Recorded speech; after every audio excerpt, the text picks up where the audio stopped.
so wala kang masasabay doon na tao.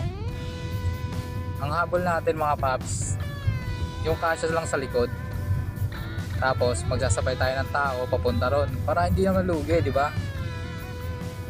Na marunong ka rin dumispect yung discard yung lugi. Yan lang mga paps. Dito kayo yung mga paps na nakaka-drop lang natin sa ating passenger. Naka 1122 na pala tayo. Nag-start tayo kanina ng wait lang tingnan natin anong oras pa tayo nag-umpisa.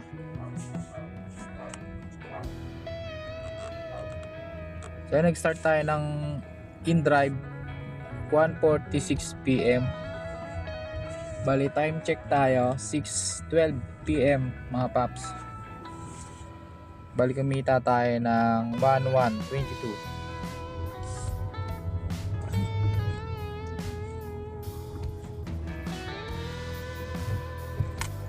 In-drive lang tayo pala ngayon mga paps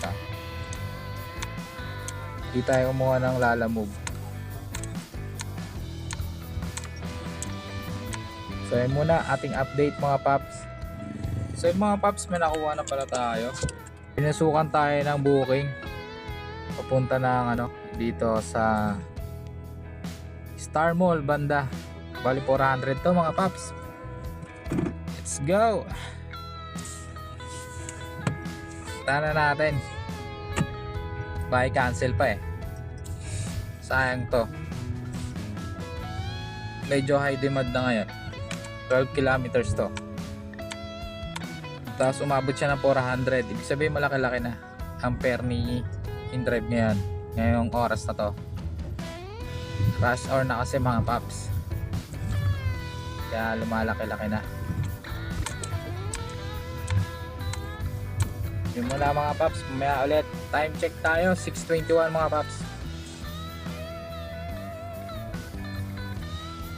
Abot tayo ng neto. Kahit mga alauna kaya alas 12 ng gabi. Kung saan tayo abutin ng antok mamaya. Kasi Sabado ngayon mga paps, maraming booking ngayon. Tsaka wala ganong traffic. Kasi walang pasok yung mga school. Yung update ko kaya mamaya. Pag na-drop natin to, makakuha ulit tayo. So yun mga paps, dito na tayo sa San Jose del Monte. Time check 7:28. Makakuha kaya tayo